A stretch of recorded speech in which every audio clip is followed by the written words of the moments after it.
Amy. Yeah. So you are very well known for choosing characters that are incredibly complex and have a lot of layers.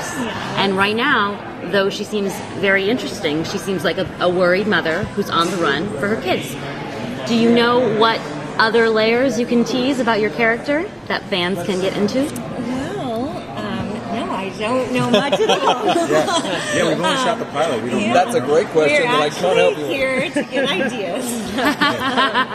I do think there's going to be, a big transformation because she is coming into something that she didn't expect at all. I mean, I think, there's even like Fred on Angel, she was a normal person put in extraordinary circumstances, and I think that brings out kind of a power and a complexity in the roles that I'm sure that Matt's going to make challenging and exciting for all of us.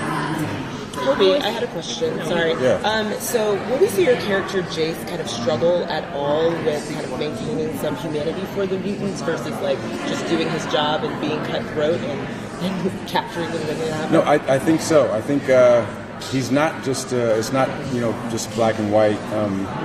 I hate mutants and I'm taking him down. I think he was a cop. His daughter was killed in a mutant-related incident, so he joined the Sentinel Services, sort of vowing to not let that happen to any other family. So he's doing it from a place where he thinks he's in the right, And I don't think he's not doing it out of hate for the mutants. It's just like, this is my job and I have to do it.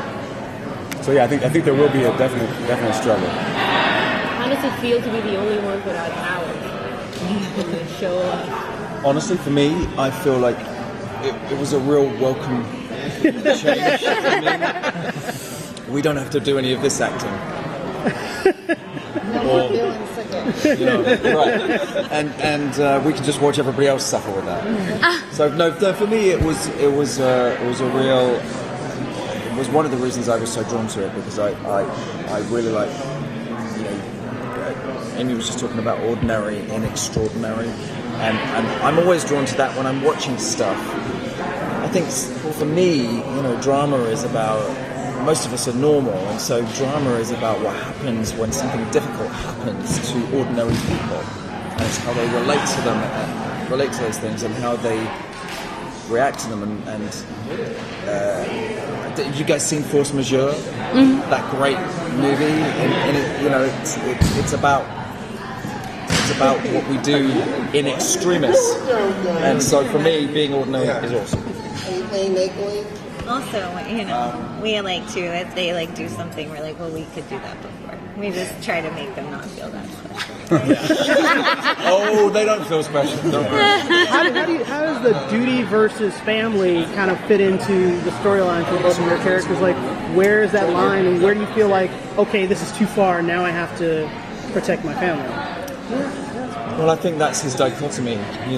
That's the dilemma for him, in that he starts this thing still thinking he's doing the right thing, and then he realizes that unless he...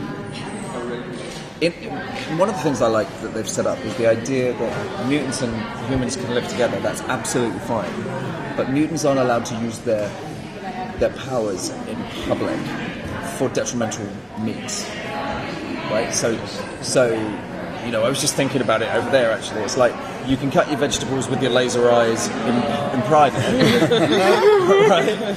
But you're not allowed to do it outside. And so he thinks he's doing the right thing by his family, by protecting them from that. By taking people out who can't control those powers, by taking people out of society, he thinks he's doing the right thing. But immediately when it becomes about his own kids, and one of them does something quite destructive, he knows what's going to happen to that boy. He knows what's going to happen, and suddenly, it's almost like his fatherhood gene kicks in because he has to do something about it, and it means taking the kids out and his family out of the happy, protected bubble of their world and going subterranean. And I think that's. Well, I was just going to ask real quick, did you get any advice about entering the X-Men universe? I did. Anna's done 4 of these movies, and and so she knows the world backwards. She's worked with Brian 3 of those occasions, so she knows Brian extremely well, and she's a big fan of Brian and everything that he brings to the table, and so she's a big believer in doing a bunch of research. So she showed me a few places that she had got information from, not just comics, comic books. The internet as an actor is an amazing resource now. We used to have the Encyclopedia Britannica on our shelves, but you get it's amazing for us because we get to be able to just go down the rabbit hole when it comes to research in a way. And Marvel made the comic books available to us through Marvel Unlimited, which was wonderful. I was just told to do sit-ups. Which tells you everything you need to know about how he looked before the job. Any research for you? I did a similar thing, but more with research, kind of looking into, because of knowing that X-Men is this allegory for human rights and gay rights, kind of how people who have been on the other side of that situation, maybe like what it was like for people, and obviously I have enough friends who've dealt in these situations, but there's all these websites about advice for when you're coming out to your parents, or what parents, how they should respond. And I mean, for me, that's an interesting part of that show, of this show, and of our parts, is that we've always known this is there, and what happens when, like, the kind of guilt of like, maybe we should have been doing more all along. So I really like that part of the story. Me too. Yeah, the show in general is it's a great way to tackle issues that are happening in our in our real world, but without being preachy about it, because it's